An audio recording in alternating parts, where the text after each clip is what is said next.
Joining me now is best-selling author of groundbreaking books, including his latest, The War on the West, Douglas Murray. We finally have a Kamala Harris interview. Today, CNN announced that she will be sitting down with Dana Bush, but the interview is not live and she will have Tim Walz joining her. Can we trust CNN to ask the tough questions and also not edit out the word salads we've come to expect from Harris? We'll see. I think it's a fascinating thing that the Democrat nominee for president is actually going to deign to answer any questions from the press. Of course, Joe Biden has given fewer press conferences during his time in office than any president of recent decades. And it looked like Kamala Harris was trying to beat him to that record, if no other. The fact that she's doing with her running mate, Tim Walz, is extraordinarily interesting. And I'll tell you why. It's for this reason. We don't know any details of what Kamala Harris would like to do or intends to do if she gets the most important job in the world in November. We don't know what her fiscal policies are going to be, what her trade policies are going to be. We don't have any detail of what her border and immigration policies are going to be. And we don't have any knowledge at all of what her foreign policy is going to be. And the problem of Tim Walz or indeed Kamala Harris appearing with one without the other is that the other may say things which their running mate doesn't know or hasn't heard about, and that'll be because they're making it up on the fly. So if you were to have a sit down just with Tim Walz and say, now, look, do you agree with everything in Kamala Harris's foreign policy? He might have to reveal the fact that there is no foreign policy and might have to just make some stuff up. Then, of course, the press would say to her, if they ever get a chance to sit down with her again, and as I say, it seems to some extent unlikely that she does ever want to sit down with the media. They would say to her, well, Tim Walz said this about your foreign policy, and then she'd have to try to make something up on the fly as well. So it's very clever of them to decide to sit down together, because that way they can contradict each other, but less. Well, there is also this transformation of Harris from a staunch leftist who had the most liberal voting record in the Senate to this tough law and order, pro-America figure.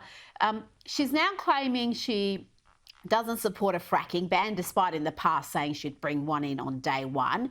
She's backing away from electric vehicle mandates, and she's suddenly in favour of a border wall. Douglas should be wearing a MAGA hat soon. It's very interesting. Of course, she wouldn't be the first politician to promise absolutely everything and say contradictory things in the run-up to trying to get everyone's vote in November. But the interesting thing about Kamala Harris is less the contradictions than what basic instinct she seems to have had about politics as she's expressed them in the past. This claim that she's now in favor of a border wall doesn't seem to me to be flip-flopping. It does seem to me to be absolutely typical election season pandering. But what's more interesting is what she said about the border wall any time before when she's been questioned about it. I just watched back earlier today one of her appearances on The View. How can I describe The View to non-Americans? It's like Britain's Loose Women, but less cerebral. It's like I mean, it's a very unfunny, funny, light daytime show. And so, of course, she presented herself to these fans of hers on the panel to ask her softball questions some years ago. And on that occasion, Kamala Harris said, in one of those jokes that no one else finds a joke, but she finds absolutely hysterical, that she says that she's very interested in and has dealt with international criminal bodies. And in going after those people, she found that the interesting thing about international groups is that they operate internationally. She found that absolutely hysterically funny and laughed like mad for ages. But the point is that she said in that interview, in that softball thing, she said the border wall wouldn't stop these international gangs, and then laughed manically. Well, the thing is that everything she tried to say in that interview was borders and walls don't matter, that they don't do anything. Well, if that is her view, and it seems to have been her view until yesterday, that seems to me to be a fairly settled view. She thinks that it doesn't really matter if you have a border or a border wall because of international things. So I don't really buy this late conversion to a wall at all. No, I think they must have some sort of internal polling that is alarming them, particularly about the big issues like illegal immigration in the US. So, yeah, we're seeing this about face. Just quickly, I want to ask you about Donald Trump winning the endorsement of former Democrat Tulsi Gabbard, who famously ended Kamala's last run for president. She's also helping him prepare for the debate with Harris. How crucial is the upcoming debate, and who has more to lose? Well, of course, if the polls, if some of the polls are correct and Kamala Harris is ahead, then the sense would be that she had more to lose. Tulsi Gabbard being brought on board by Trump is very interesting because, as I say, Kamala Harris has put herself forward for so few interviews and so little scrutiny, aside, as I say, from the geniuses of The View, that actually Tulsi Gabbard is particularly useful because she was running against Harris some years ago in the primaries. She's one of the few people who's actually been against Harris on a stage and demonstrated very effectively how to take Harris down by using what we used to call facts. Now, if Tulsi Gabbard can help Trump to find a way through, she's actually probably the best qualified person to do so, as I say, because she's one of the very few people who's actually gone up against Harris. Otherwise, I mean, nobody knows really what to do against her because just no one has had a chance. True. Now let's talk about the extraordinary rescue of a hostage held by Hamas since October 7. Qaid Farhan al-Qadi was one of 8 Arab Bedouin Israelis abducted on October 7 and was rescued from a tunnel in what the Israeli military are calling a complex operation in the southern Gaza Strip. There were joyous scenes as he and his family were reunited in hospital. The family were running to his bedside after hearing news of his rescue. Douglas, those who say Israel is a apartheid state really need to explain to us how the whole country is celebrating the rescue of an Arab Muslim Bedouin. Well, first of all, I mean, it's just wonderful and remarkable news. As the months have gone on, there's been so much fear about the well-being or even whether the hostages like him are alive. And it's so heartening to every Israeli and everyone outside who cares about human life that this man should have been saved. As you mentioned, I mean, it's a bad day for the Israel apartheid lobby because they have to explain, as we're seeing in the pictures there, how a Muslim Bedouin father can be surrounded by his children at his bedside, being treated by an Orthodox Jewish doctor in this allegedly apartheid state. So yes, I mean, it's a wonderful thing in itself. Wonderful to see him home and reunited with his family, and obviously everyone hopes that the rest of the hostages will be able to have the same happy conclusion to their appalling treatment by Hamas. But yes, it's a bad day for all those people who want to continue to lie about Israel and who pretend that the society is something that it just isn't. And Israel is a society where Muslims, Jews, Christians, and others all have equal rights. And Hamas, of course, wants to take away every one of those rights and has done everything it can to do so. And we saw in some of that footage him taking a call from Benjamin Netanyahu whilst on his hospital bed. So some rare good news in that region today.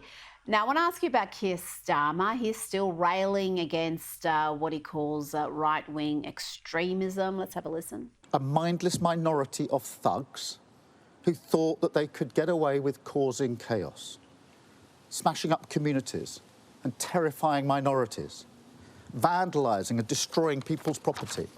But Douglas, we've seemed to have heard very little condemnation of the lawlessness and violence in the Notting Hill Carnival that just took place. There were 334 arrests, 8 people stabbed, and the media too were at pains to paint this mayhem as mostly peaceful and enjoyable day. Have a quick look at this clip from Sky News UK. And they said a man believed to be in his 20s has been stabbed. His injuries are not life-threatening. But overall, it's been a really peaceful and enjoyable day. Douglas, this is not the first time there has been trouble at the Notting Hill Carnival, but I'm perplexed. Not much condemnation from the political class and even the authorities, though they've made a lot of arrests, aren't exactly naming and shaming those who have been charged with offences. No, I mean, there's only one way to really understand this and this astonishing double standard, which is the Notting Hill Carnival is one of the holy days of diversity-obsessed Britain. And you're not allowed to in any way insult or blaspheme the holy places on this holiest of days. The Notting Hill Carnival every year has stabbings and break-ins and outbreaks of lawlessness, and police officers are molested by so-called carnival goers, and the police just stand around and get molested. And it happened again this year. If this was a non-holy day in the diversity calendar, and it was white working class people who are, of course, all far-right racists now, of course, if it was white working class people, it would be a totally different story. But no, this is one of the great holy days of diversity. And so the Sky News went there in the same way that CNN famously did during the George Floyd riots, into the area of mostly peaceful, violent protests, and the city behind you can be burning down, but it's a mostly peaceful burning down. And on this occasion, yes, a parent was stabbed pushing their child in a pram, but it was a mostly peaceful stabbing, you see, because it was all about diversity. And as we all know, diversity is our strength. Always. Before you go, I want to ask you about Mark Zuckerberg. He's admitted that Meta, that's Facebook and Instagram, were pressured by the Biden-Harris administration to censor COVID-19 content that they wrongly claimed was disinformation. The timing of all this is very interesting. What do you make of Zuckerberg's about face here? Because he seemed to be quite happy with the censorship and the suppression of news, but is he perhaps fearing a second Trump term and what that could mean for Meta?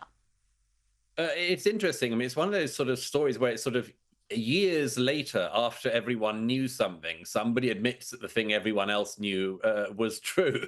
I mean, everybody saw in real time what happened with Facebook and other platforms in relation to COVID misinformation. And of course, misinformation and disinformation turned out only to be things that weren't wanted to be uttered on social media by the governments. It was an extraordinary overreach, as it was in the case of the Hunter Biden story, which Mark Zuckerberg also mentioned. His platforms have been told not to run because it was disinformation, only for us, all to find out very shortly afterwards, actually, it's far from disinformation. The laptop was true. The New York Post knew that. Anyone reading the New York Post knew that. Mark Zuckerberg and his clever, employees at Facebook and things, however, didn't seem to know that. But they've realized it 4 years later, Rita. So I'd imagine we can look forward to sometime in 2027 or 2028, Mark Zuckerberg telling us that, for instance, Joe Biden wasn't an entirely fit candidate to run for a second term as president, and they've just realized it, and they're sorry that they helped cover up and say that all that stuff was fake news. It turns out actually the news was true. But thank you for the apology 4 years later.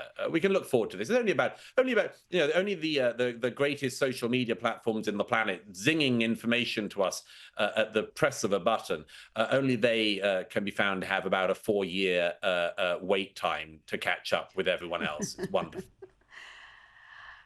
Yes, and it's just thank God they're not in any way political, particularly Meta. It's not like the Zuckerberg donated $400 million of his own money in 2020 to help fortify that election. Douglas Murray, thank you so much for your time this evening.